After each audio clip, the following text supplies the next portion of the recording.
Hi guys, James at RampantLionReviews again for you today with another beer review. For this one we have quite a special review. The number is 666, the number of the beast. So for this one we have a beer that is very aptly named. So we're going to go to Belgium for this beer review and visit Brouwerij de Block, who are from near Brussels, and we're having a taste of the Satan Red. Now this one comes in at 8% and it's supposed to be a Flemish red ale, so it should be quite interesting. I don't remember ever trying a Belgian red beer before, but if you've watched my channel for any length of time, you will know that I really do love these imperial red beers, and any kind of red ale, I have to admit, I really enjoy. So I'm very interested to see what this guy's about, and it's cool to have this beer, especially when it's number 666, Hail Satan, etc, etc. So as always with my reviews, I'll tell you a little bit about the brewery. If you do want to get straight to the tasting, just fast forward. All the usual websites are in the video description below. That's the brewery website, the link to my future reviews that I'll do from Brouwerij de Block. This is the very first time I'm trying one of their beers, incidentally,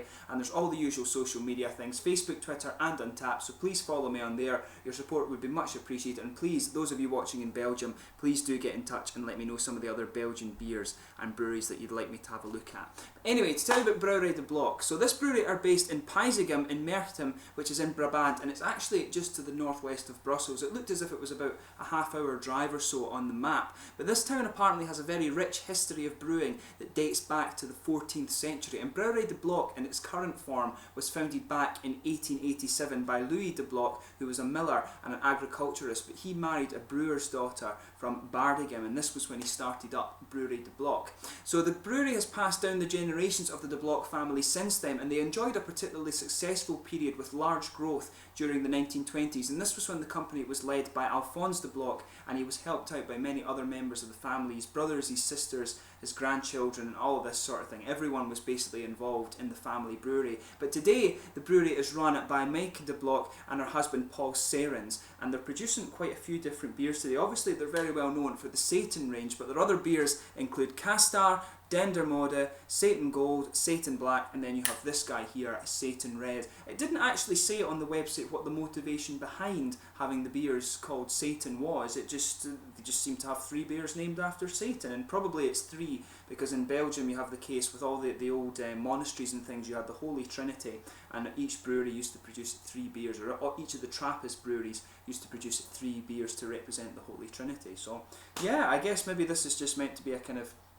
finger up to the establishment or something like that, but very, very nice. The other one's a blonde beer. I think the black one is a Belgian style stout as well, and this guy, of course, as I said, is a Flemish red ale. So I'll just let you have a little look at this one before we open it up. As I said, it comes in at 8%. There you can see Satan there, Hail Satan, and yeah, it looks quite nice. You see, Satan enjoys a beer. But actually quite fun to enjoy a beer with Satan, I would guess. But you can see on the top here it says product of Belgium, and you can see Satan is on the bottle cap again there, so Hail Satan, as I said. But yeah, very, very nice looking beer. This one is actually, I forgot about this, that this is actually one that I brought back from Japan. You can see the canna on the back actually, and incidentally I actually first encountered this beer when I was in Taiwan. I think it was Satan Gold that I tried, and that was the first time I saw the Satan beers. Then I thought I should try and get one of those beers for review number 666, and I have, and I've had this beer for maybe about a year now actually, so it's quite cool to finally get around to reviewing it. So let's get it open and we'll get on with the tasting then.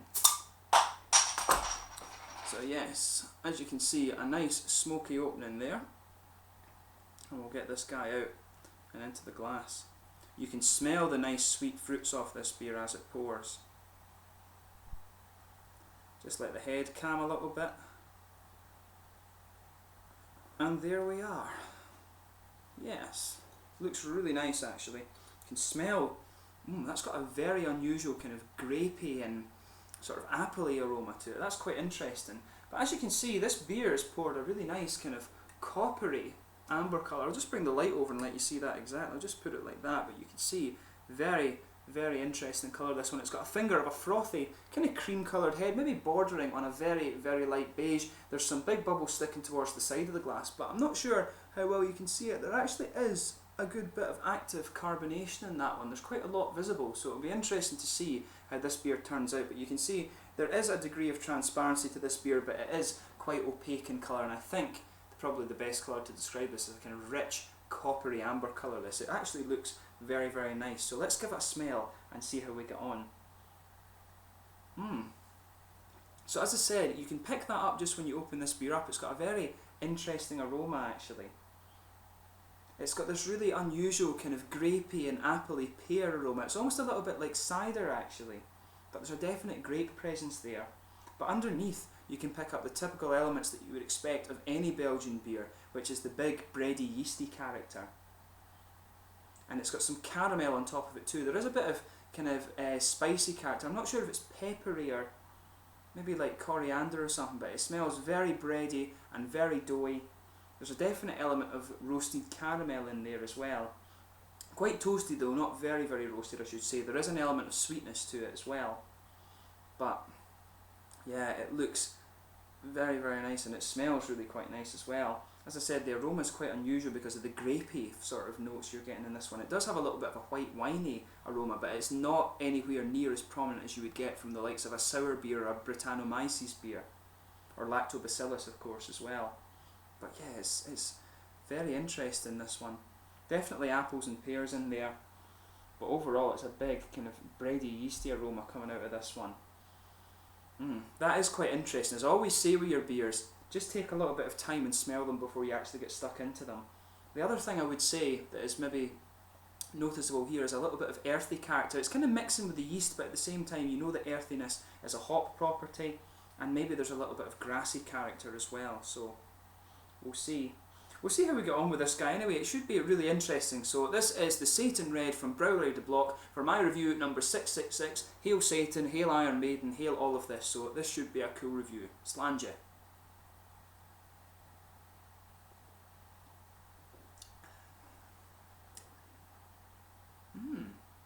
Now that's actually quite nice. It's very malty, this beer. That's the first thing you'll notice about it. And as you should always do with these Belgian beers, sugar it around your palate and let the whole mouth adjust before you start dissecting the flavour of this one.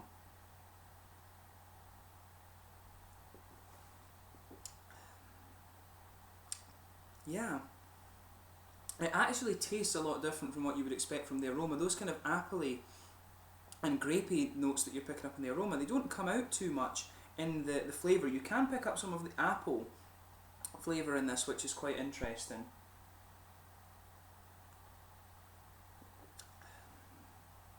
But for me, it's very malt forward and very bready, you know, exactly what you would expect of a Belgian ale. This is actually really quite nice. I like big, sweet, malty beers, and they've hit the spot for me with this one.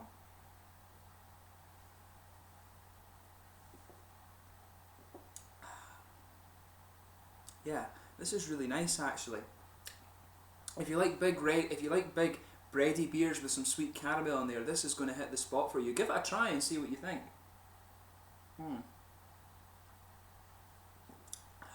Yeah. So there's a big bready yeasty malt base to this one. That just blankets the middle of your tongue, and it's actually quite sweet as well. There is a tiny little bit of spicy character to it, you know, maybe just a little bit of clovey spice or something like that, but overall the bready malt base in the middle of your palate is very, very sweet. There's a good bit of caramel on top of it, a bit toasted. If you go out to the edge of the tongue there's a little bit of earthy hop, and as you come forward it smooths out and becomes a little bit grassy and a little bit floral, but again it's actually quite subtle. The focus of this beer's flavour is on the malts in this one. It's really nicely done.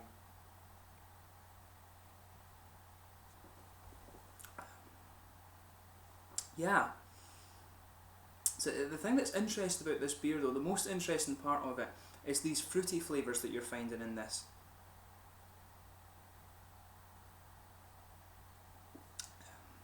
Yeah, it's got a really nice kind of candied fruit flavour to it, if you like. It reminds me a lot of these sort of Haribo Star Mix sweets, the little hearts that you get. It really, really reminds me of that.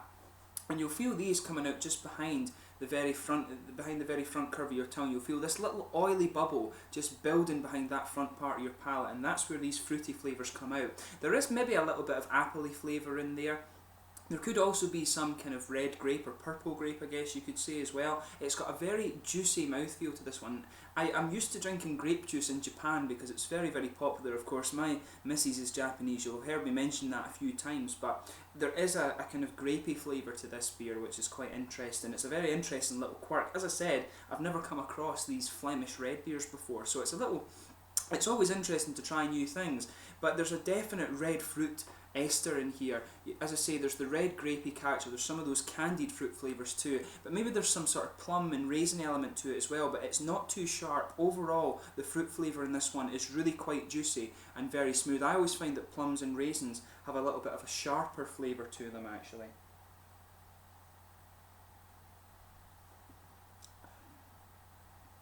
But yeah, this beer is actually very, very nice. I would highly recommend this one. It's very different from the other things that I've come across. It's nowhere near like a Belgian triple or a quadruple or even a double or something like that. This is something completely different, and my very first encounter with a Flemish red beer, so I definitely need to go back to Belgium at some point and try some more of these Belgian beers. My channel is a bit lacking when it comes to Belgian reviews, and that's something that I need to sort, of course, but this is a really quite nice beer. So I would recommend this to people who like big sort of bready beers. This is something you could probably get into if you like farmhouse ales, but if you like caramel flavours, if you like nice big bready characteristics of the beer, and if you like fruity beers as well, but quite smooth and juicy fruit beers, this is something that you should definitely try. It's very nicely done. But in terms of the mouthfeel, this one, mid-bodied, carbonation is very smooth. It does have a little bit of oily character to it as well. As I said, the beer focuses mainly on the malt. It's quite a big kind of doughy and quite, how do you say, kind of doughy and dusty sort of bready character you're getting out of the malts here. The hops on this one are actually very smooth. There is a teeny little bit of dryness around the edge of the tongue from the grassier and more floral elements around the front part of the palate.